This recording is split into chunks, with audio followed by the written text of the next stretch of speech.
Hey, what's going on, everybody? In this video, I'm going to show you how to deploy to your HoloLens 2 in Unity over Wi-Fi. Now, you can actually deploy to your HoloLens 2 from Unity via the USB cord, but I think it's a lot cooler to deploy from Wi-Fi, and it's also a lot easier, without worrying about any cords connected to your head, anything like that. It's much easier to deploy wirelessly, test out the project you're working on, and you don't have to worry about pulling the cord out of your computer or anything like that. So that's what I'll show you in this video. I'll actually build a project in Unity, like a simple project with just a little cube, deploy it to the device, we'll see how it runs, and then I'll give you a couple other tips and tricks along the way about deploying via Wi-Fi. Okay, I'm going to open Unity Hub and create a new project. So I'm going to make sure 3D is selected, and for this one I'm going to be using version 2019.4.18. Then I'll name this HoloLens Wireless Deployment and click Create. Okay, now we're in Unity and we have to set this up to be a HoloLens project. So I'm going to go up to File, Build Settings, then select Universal Windows Platform, and then click Switch Platform. Okay, you'll know it's done because the button down here will say Build, and this one will say Build and Run, so this is good to go. Just double check that the target device is any device and the architecture is 64. If those are all good, then we can just X out of this. Next thing we're going to do is import our MRTK assets. So I'm going to go up to Asset, Import Package, Custom Package, and then find where your MRTK packages are located. For this, I'm going to be using 2.4.0, and then I'm going to select the foundation file. This Import Unity Package window will pop up. We'll just click All to make sure that they're all selected, and then click Import. That took a long time to actually import everything, but once it's done, this window is going to pop up, this project configurator. We're just going to make sure everything is checked and then click Apply.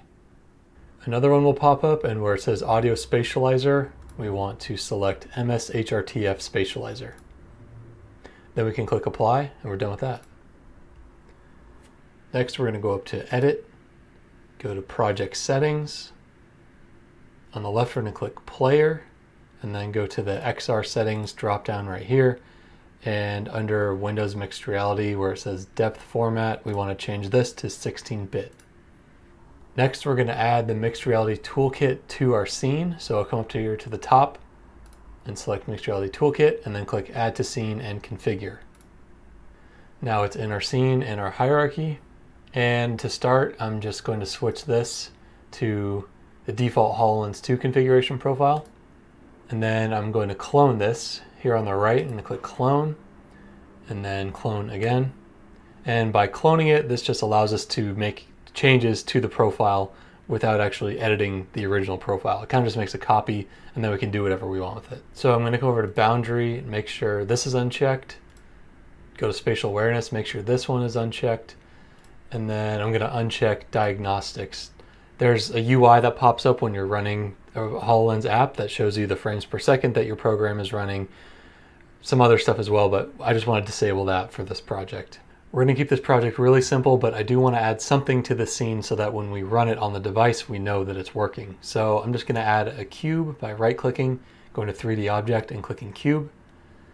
And then this is going to be really big when we first start the project, so I'm going to scale this down to 0.1 on each axis.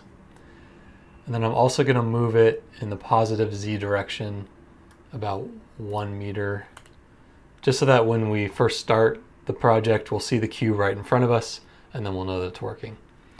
I'm also going to change the material on the cube by going over here on the inspector under Mesh Renderer by element 0. It says default right now. I'm going to click this circle, and then I'm going to find a really bright one. So I'm going to pick this red one. All right, we're going to save the project, and now we should be ready to build it. So we're going to go up to File, go to Build Settings,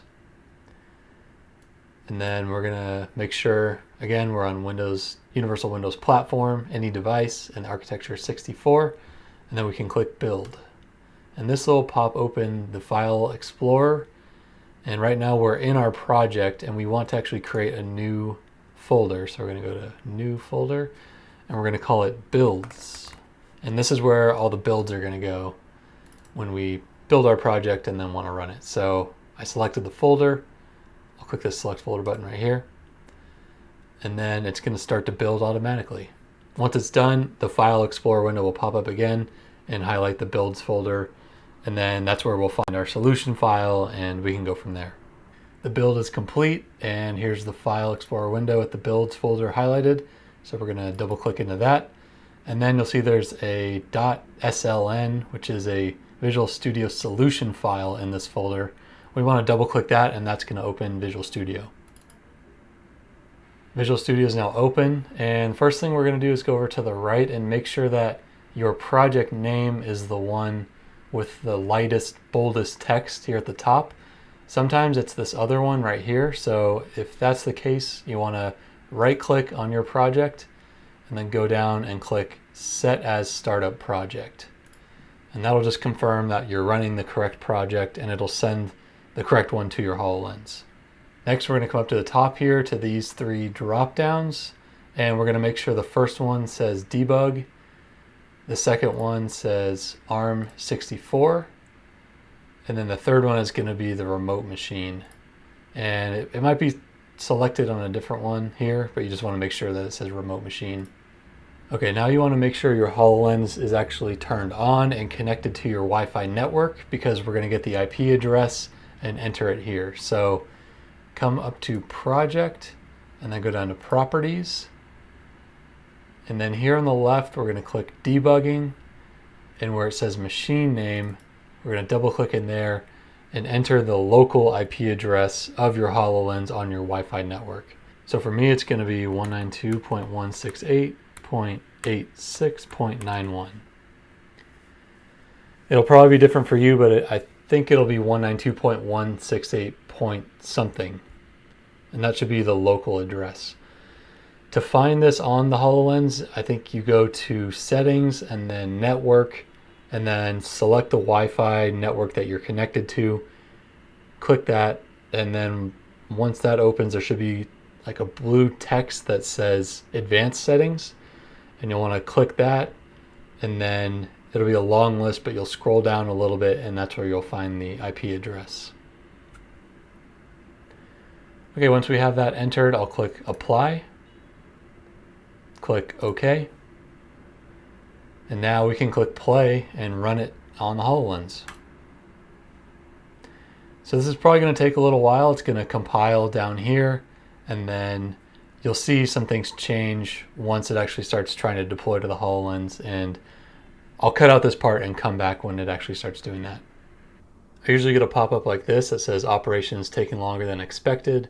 So that usually means it's about to start running on the HoloLens. Visual Studio will then pop into this debug mode, which you can see by this orange bar down at the bottom, and this diagnostic tools window on the side. So that means it's running on the HoloLens. Here's what it'll look like when it first starts up. So you get the purple waves like that. Then you'll get like a loading animation made with Unity. And there we go, there's our red cube.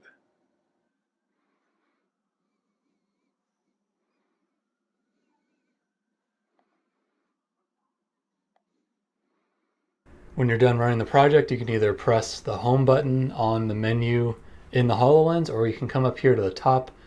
Next to this pause button, there's a stop button, and you can click that, and then it'll stop running on the device.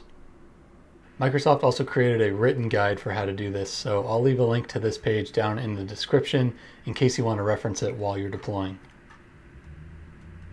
So that's all there is to it. There's one thing I wanted to mention though. If we go back to Unity, every time you make a change to your project, you do have to rebuild, but you don't have to delete the builds folder that we created earlier. So let's say, for example, I want to move this cube maybe a little bit closer to the origin position, closer to where we start. I'll do that, and then I'll save it, go back to the build settings, click build, and then we already have the folder here, so I'm just going to double click it and then select folder. So actually, if you delete that folder every single time, it's going to take a lot longer to build. So you just want to select the folder again, and it'll overwrite those files with your new changes. All right, that's it for this tutorial. I hope you found that useful, and if this was your first time deploying to the HoloLens, hopefully you stick with the Wi-Fi version because it's so much easier not having to worry about any cords coming out of your headset and getting in the way of your hands or anything like that when you're testing your project out. It's a ton easier than USB. Also, if you ran into any issues deploying, let me know either down in the comments below or on Twitter at RyanXR_, and I'll try to help you out with whatever issue you're facing. All right, thanks for watching, and I'll catch you in the next one.